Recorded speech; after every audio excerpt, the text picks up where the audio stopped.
텔레비 보는 거예요? 아 이거 한번 또 폼에서 시켜달라가 봐. 갈수록 이것이. 그리고 자,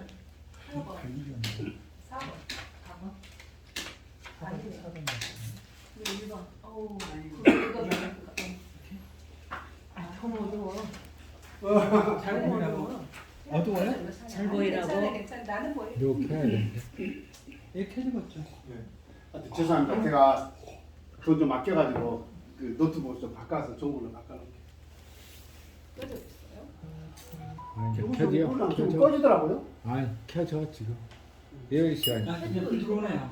네. 뭐라고 히타치라고 나오네요. 맞죠? 히타치. 네. 제가 이거 좀 배웠어요. 요즘에는 우리 일본서 좀 살았지? 네? 일본서 좀 살았어. 그래서 그래. 박사님 이런 거 나온다고? 와. 자,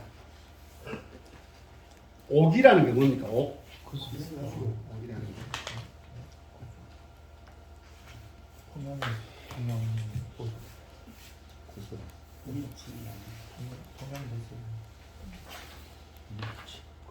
옥은 이게 예전 고대 사람들도 마찬가지고 현대인들도 마찬가지죠. 사람을 평가할 때 어떤 사람을 최고로 쳐요? 변함없이 유지하는 거. 그죠?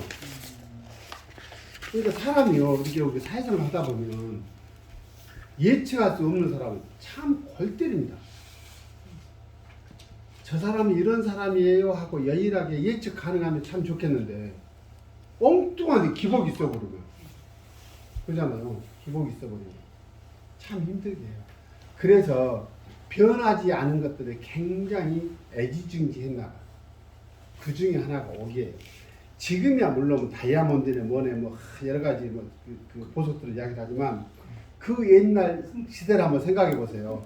그거를 가공할 수 있는 게 있냐고요. 옥이 단단하지 않다면서요. 단단한 건 아니에요. 그러니까 가공이 용이래요. 변하지 않아요. 그래서 옥을 아주 최고로 친 거예요. 물론 옛날에 금도 제련 기술이 있었고 그랬지만 옥을 그렇게 굉장히 신비스럽게 생각하는 문화가 있었던 것 같습니다. 그 중에도 붉은 옥이라고 합니다. 붉은 거는 굉장히 화려하기도 하고 열정을 표현하기도 하고 그래요. 뭔가 생동감을 이야기하기도 하고. 그러니까 나중에 이제 공부를 하면서 인문학적으로 오행에 대해서 오행은 뭡니까? 역동성을 이야기하잖아요. 움직임을 이야기해요. 행위잖아요. 행위. 움직임을 이야기해요. 그리고 더군다나 오행의 기준은 뭐예요? 우리 사계절의 변화를 의미하기도 하잖아요. 그래서 저는 계절의 변화가 없는 그 남방이나 이런 데서는 어떻게 설명하는지 모르겠어요. 사실은. 그런 데는. 그래도 뭐 우리 기준에 맞춰서 이렇게 달별을 생각하는 겁니다. 거기서 그런 이야기를 해요. 뭐 건기네 우기네 이야기 하는데 여행을 가보면 가이드들이 그렇게 표현을 해요. 우리나라에서는 지금 겨울입니다. 비유를 해서 설명을 하더라고요. 그렇게. 뭐 자기들 기준이 있긴 하겠죠. 붉은색은 역동성을 이야기해요. 왜요? 여름의 기운이 화 기운이죠. 화는 발현되는 걸 이야기해요. 굉장히 양이 활성화된 걸 이야기를 하기도 하고. 그래서 여성들이 음양의 이치로 따지면 음이잖아요. 근데 양적인 그런 거를 붉은색을 입고 나면 뭐예요? 그게 드러나는 거잖아요. 붉은 옥 교이라는 거예요. 그러니까 붉은색은 아름다운 거예요. 일단 붉은색은 화려하고 예쁜 거예요. 그래서 뭡니까? 붉은색을 칠하는 것이죠. 입술. 입술을 왜 붉은색을 칠해요? 이거는 예쁘다기보다 섹스 어필입니다. 이론적으로는. 그 입술 상태를 보고 비위의 건강 상태를 본다고 했어요. 기본적으로 그죠? 근데 여성들은 포궁의 상태, 자궁의 상태를 보는 거예요. 그래서 입술선이 이렇게 명확한 거는 구조가 튼튼하게 좋은 걸 이야기합니다. 자, 색깔이 앵두빛, 붉은색 이렇게 건강한 빛을 띠면은 기능적으로 굉장히 건강한 상태다 이렇게 보는 거예요. 여기 입술이 도톰하고 입술선이 선명하고 아주 색깔이 선홍빛으로 예쁜 경우는 굉장히 그 섹시한 녀석의 상징이다. 립스틱을 없애버려야겠네. 립스틱을 없애버려. 이 가려운 줄. 그러죠. 그러죠. 그래. 그래. 근데 이론적으로 그 붉은색을 칠하는 게 맞죠, 오히려. 거꾸로. 어떻게 그게 이제 파동 쪽에서는 그렇게 설명할 수 있어요. 분명히 그게 영향을 미쳐요. 그래서 적극적으로 그걸 프로그램화해서 강의 시장이 또 있어요. 그걸 보고 컬러 테라피라고 해가지고 지금은 그런 소리 안 트마. 지금은 여기서 밑에서부터 빨간 옷 저 파란 보여. 이거 보라색 여기까지 여기 인당까지 이 빨간 옷 저 파란 보 해가지고 손에서도 여기다가 손이 이게 머리죠. 스티침에서 이 양쪽 팔이요. 이것이 다리단 말이에요. 다리다 보니까 어디에 생식기는 어디가 있겠어? 여기가 있겠잖아. 여기다 빨간 걸 붙여. 여기서부터 쭉 가운데로 붙이면은 병이 다 나서 본다네요. 아, 저도 안 가봤겠어? 다 샀어. 스티커 사고 다 했지. 그러면 무슨 생각이 들어요? 그렇게 컬러 테라피 강의하신 분들이 뭐라고 했냐면, 아, 초등급을 받으면 우리 부모님 금수 좋으라고, 정력이 좋으라고 빨간 내복을 사드리는 겁니다. 와, 그럴싸해. 그래서 빨간 내복을 그렇다고 정력이 좋으라고 사준다는 거야. 그러면은 빨간 내복을 사다 드리고 옛날 일반인이 그래서 빨간 양말 신고. 아, 그렇게 얘기를 하는데, 그래도 그런 생각 해보잖아요. 그러면 뭐야? 여기서부터 색깔을 달리해갖고 딱 내보고 입어보면 되겠네. 컬러테라피 한 사람들 뭐라고 하냐면, 얘가 이거 파란색 이 정도 돼요. 가슴에. 그러니까 그 산 올라가면서 숨이 차면은 나무 이빨을 딱 여기다 붙이래. 그래 편안해지면 돼. 웃기는 소리야. 대도 안 웃기. 너무 오버 아닌가 싶어. 나는 그래 좀 약간 껄렁한 기준이 있어서 그런지. 나는 그렇게 강의를 들었어요, 진짜. 들었어. 그렇게 설명을 해요. 그러면 또 이제 경락 공부한 사람들은 뭐라 그래요? 경락의 색깔이 있죠. 오장님 색깔이 있어. 경락으로 여기도 단경락이니까 파란 쪽으로 촥 여기다 해갖고 맞춰. 우리 이소룡 옷 입을 때 최준이에다 탁 해갖고 앞에는 조장면 이경이 가니까 여기 노란색으로 탁 하고 뒤에는 방광염 검정색으로 탁 하고 이렇게 해버리면 12경락이 다 그 뭐지 파동이 그 색깔이 움직여서 치료되겠네. 사람들이 감사해요. 감사합니다. 어떻게 하면 건강하게 살 수 있을까 다양한 사람들이 연구를 했어요. 그래서 그 아유르베드 하신 분들은 무슨 얘기를 하냐면 이제 컬러 테라피 아로마 테라피 하신 분들이 뭐 그런 것도 가시면 가지고 인도 갔다 오면 뭐 이렇게 이야기해요? 간이 안 좋은 사람들은 파란 병에다 물을 담아놓는데 파란 색깔을 조사를 했으니까 그걸 먹으면 간이 좋아하는 거예요. 해보세요. 정확히는 안 맞아서 이제 기름 고자예요, 그죠? 기름 고자. 기름지게 하다, 윤택하게 한다는 뜻이 있어요. 윤택하게. 그래서 이렇게 경옥처럼 아주 윤택하게 해준다. 변하지 않고 오랫동안 연년 익수를 할 수 있다. 근데 경옥거란 말의 유래라는 것은 여기서는 이렇게 정리를 하고 있어요. 이렇게 정리를 하고 있는데 황제는 혹자는 전설 속의 사람이라고 얘기를 해요. 그죠? 황제 내경을 부르잖아요. 황제 내경의 이론은 지금 우리는 서술식의 같은 글들에 익숙해져 있죠. 쭉 나레이션 해가면 그거 우리가 거기서 의미 파악을 하고 하는데 옛날 경전들은요 대부분 문답식이에요. 불교 서적도 그래요. 문답식이에요. 문답식. 그러니까 황제 내경은 뭐냐면 황제가 질문을 하는 거예요. 궁금한 거를. 그러면 기백이라는 제자가 신하가 답변하는 식으로 되어 있어요. 그러니까 굉장히 이해하기도 쉬워요. 아, 이럴 때 이렇게 음점이 되는데, 아, 이럴 때 이렇게 답하는구나. 이 문답식의 내용들이 많아요. 근데 요즘에 그 젊은이들이 그 유행한다던 책이 그 영화 같으면 예를 들면 우리는 영화 그러면 소설을 다 이렇게 그 뭐지 기승전결을 해놓으면 우리가 거기서 의미 파악을 하고 막 우리가 막 상상을 하잖아. 지금은 시나리오 쓰듯이 이렇게 책을 편다네.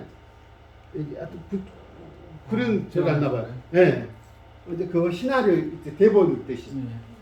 이렇게도 또 한다더라고. 하여튼 이것도 그래. 그리고 이제 이 황제는 황제 시대 그 뒤에 이제 우리가 뭐죠? 우리 한약하고 관계인 사람 누구예요? 테오 보키시요. 주역을 그 정계를 만들었다는. 이분의 영향을 받죠. 일단 이게 괴에서부터 이렇게 시작을 하니까.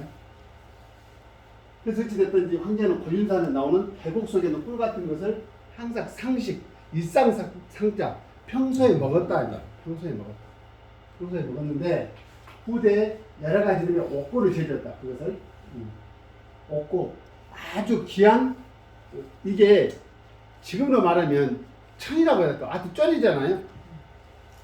그 조청에다 넣어갖고 절이는 것도 옛날에도 저도 봤어요. 엄마는 계곡으로 그렇게 조청에다 절이더만. 그래서 아버지를 드리더라고 이렇게. 이 조청이 아주 영양 덩어리만 이렇게 뽑아놓은 겁니다. 조청은 굉장히 귀한 거예요. 그러니까 지금 농부들이 그 농사질 준비하죠. 옛날에 겨울에 매일 고구마만 먹어. 시골에서 이제 먹을 거 있어야지. 그러다 보니까 이제 농사 준비해야 되잖아. 겨울 내내 뭐 먹고 살았어? 그러다 보니까 그랬어요. 설 때는 꼭 무엇을 하던가요? 엿을 엿. 엿은 영양 덩어리야. 응? 고구마 조청도 이러면 좋아요. 그러니까 그 엿을 해서 먹고 일할 준비를 하는 거예요. 몸을 만들고 영양을 보충을 해서요. 옥고를 제조했다. 그러니까 권륜산은 뭐냐? 권륜산이라고 하는데 이것은 이제 전설상의 그 전설 속에 있는 산이래요. 권륜산이라는 게 불가에서도 권륜산이라는 얘기가 나와요. 어마어마하게 우리가 인간으로서 측정할 수 없는 큰 산, 심산유복을 지닌 같은 그런 산을 권륜산이라고 하는데 지금 다 뭐 이런 데를 이야기를 한대요. 황하의 발원지, 뭐 꼭대기란 뜻이겠지. 우리 영산강 발원지는 어디다고? 담양 추월산. 예. 그래서 선녀가 살고 있을 때 산. 선녀라는 게 복이에요. 선녀. 한자가 보면요, 저 사람이 배는 몇 살짜죠? 이게 신선은 어디 살았다고요? 바다에 사는 신선은 없어요. 신선이 되려면 산에 가야 돼. 그러니까 좀 나는 자연이다. 그 사람들이 다 신선 되려고 산으로 가는가 봐. 온전한 사람이죠. 완전한. 사람이 변에 온전전자를 쓰면 완전하다는 뜻이 있어요. 역시 신선이겠잖아요. 역시 신선. 그래서 신선은 뭐예요? 죽지 않는 게 신선이지. 이 신 같은 사람이다 말이에요. 그래서 권륜산의 생산되는 계곡 속에 담근 꿀 같은 것을 황제가 상식했는데 이것을 먹으니까 어떻다? 연년익수. 연장한다는 뜻이 있어요. 계속. 계속 그래서 어때요? 수는 목숨수죠. 나이를 더 더해간다는 뜻이에요. 계속 나이를 안 죽고 사는 거야. 예. 그 인간은 몇 년 살기로 돼 있어요? 125년을 이야기합니다. 자, 그 항상 그 수명을 계산할 때는 뭐 어떻게 계산한가요? 성장하는 기간이 있어요, 그죠? 사람은 25가지는 성장한다는 거 곱하기 5예요. 개들은 예를 들어서 성장기가 1년이다 그러면은 곱하기 5년 사는 거예요. 2년이다 그러면 10년 살고요. 근데 이제 우리 보름이 얘들은 자연 상태에서 그렇게 오래 못 산다고 하더라고요. 근데 이제 우리 케어를 해주고 치료해주고 이러면 한 15년 정도 산답니다. 제 60대를 보내려면. 불사강정, 죽지 않고 뭐가 강해져요? 아까 이야기했죠. 우리가 선천의 기를 어디에 저장했다고요? 콩팥에 저장했는데 그 저장된 요소를 보니까 뭐라고 한다? 그걸 정이라고 한다. 그것을 강하게 해야만이 불사, 연년익수한다. 이 말은 뭔 말이에요? 우리가 다시 편하게 이야기하면 우리가 정력 관리를 잘 해야만이 건강하게 내 친구 병문안하면서 우리가 살 수 있다. 선천의 길은. 그러니까 둥글레 손이 갑니까 이제? 그래서 아주 귀중한 옥고란 뜻이다. 자, 재료가 보면 간단하죠. 생姜즙에다가 인삼, 공명 가로돼가지고 뿔하고 섞어가지고 쪄린 거예요. 쪄린 거예요. 그래서 동의보감에는 이렇게 표시가 돼 있어요. 이놈을 그램으로 환산한 거예요, 제가. 그래서 비유를 하고 위생방이라는 또 다른 방제가 있어요. 경옥고란 이름으로 방제는 약간 틀려요. 어찌됐든지 재료들은 똑같아요. 그걸 이제 본인의 어떤 그 취향에 따라서 바꾸기도 했다는 뜻이에요. 저걸 보고 가감방이라고 합니다. 절반은 생지향이래요. 그렇죠. 생지향 즙이 많이 들어가요. 생지향 즙이 많이 들어가요. 그래서 우리가 생지향 저걸 심어보신 분 계세요? 지황을? 저것도 원회를 빼는 거죠. 예. 그 지황 공부를 나중에 생지향? 어렸을 때 응. 운동을 다니고 운동을 하면 막 발이 붓고 그러거든요. 어머님이 생쥐까지 해주고 짠 것을 주고 마시면서 쪄서 붙이고 했지. 네, 그래서 어머님이 그러시더라고요. 생지황이 성질이 차기 때문에 열을 빼줘요. 열을 빼줘. 근데 삐거나 했을 때는 분명히 효과가 있는 거예요. 열을 빼줘요. 옛날에는 몰랐었는데 시골도 저는 그거 몰라서 없었어. 엄마가 해줄게. 예. 그거 없어 생지향이. 이게 한 번씩 운동 뒤지게 맞고 이렇게 옛날 어른들이 아, 신기하게 한번 가까볼까? 예, 갖고 와보세요. 심부름 더 잘해. 근데 예를 들면 앞질. 옛날에 동의보감 시대에 동의보감을 언제 씁니까? 호중 할아버지가 선조 때 임진왜란 때 1592년 16세기 때 시작해가지고 선조 때 시작을 해서 완성을 못해요. 광해군 때 완성을 해요. 광해군이 나중에 우리 기억에는 그 군이라고 해가지고 격화시켜서 생각하고 폭군으로만 기억하고 있지만 광해군이 굉장히 계획정치하면서 정치를 잘했더래요. 처음에 광해군이. 나중에 사람이 어때요? 자꾸 뭔가 의욕이 넘치고 그러다 보니까 의심스러워. 우리 현재 저분도 용산에 계신 분도 그러잖아요. 자꾸 누구를 못 믿어. 관심법. 그러다 보니까 자꾸 다루기 좋은 놈들, 맞기 잘하는 놈들 옆에다 두려고. 이건 문제가 있는 거예요. 광해군이 그러지 않았는가 싶어요. 그러지 않았는가 싶어요. 그게 우선인 그래서 자, 이 시대에 있었기 때문에 그때 인삼을 대표적으로 한번 보게. 생장은 그때 우리 할아버지들이 심었던 생장하고 지금하고 뭐 배반 다를 거 있겠어요? 지금은 퇴비는 좀 뭐 시비법이 발달했기 때문에 그 차이는 있겠죠. 근데 인삼 같은 경우 봐봐. 예전에 인삼을 재배하기를 주세붕이라는 사람이 어디서 재배를 했다고요? 풍기. 우리가 그 예전에 초등학교 다닐 때 사회 교과서에서 특산물을 소개할 때 어디냐면 풍기 인삼이라고 했어요. 우리 어렸을 때. 풍기 인삼. 그 다음에 강화 인삼이라고 했어요. 개성 인삼. 금산은 최근의 이야기예요. 최근에. 나중 이야기예요. 나중. 우리 어렸을 때 초등학교 중학교 때는 금산 인삼이라는 얘기는 들어보도 못했어요. 풍기 개성 인삼. 강화도에서 그걸 좀 재배를 하게 됐나 봐요. 그게 그때 인삼하고 지금 인삼하고 약성이 같겠어 드리겠어요? 틀리겠잖아요. 아마도 이때는 만약에 이게 중국에서 나온 그 뭐죠? 방제했다고 한다면 이거 중국산 기준일 거란 말이에요. 근데 그거를 가감을 어떻게 할까요? 그래서 나는 기력이 너무 약해요. 인삼이 불편하지 않아요? 라고 생각하면 인삼을 양을 더 늘릴 수도 있겠죠. 근데 동굴레가 그렇게 생겨야지. 동굴레가 여기다 붙고 생지향. 묘지에서. 아, 얘가 생지향이야? 자, 나 생김새는 처음 봐. 너무 오랫동안 공부한 것 같아. 한 5분 쉬고 생전 편하게 한번 보시고 아. 공부하시면 이건 9번쯤은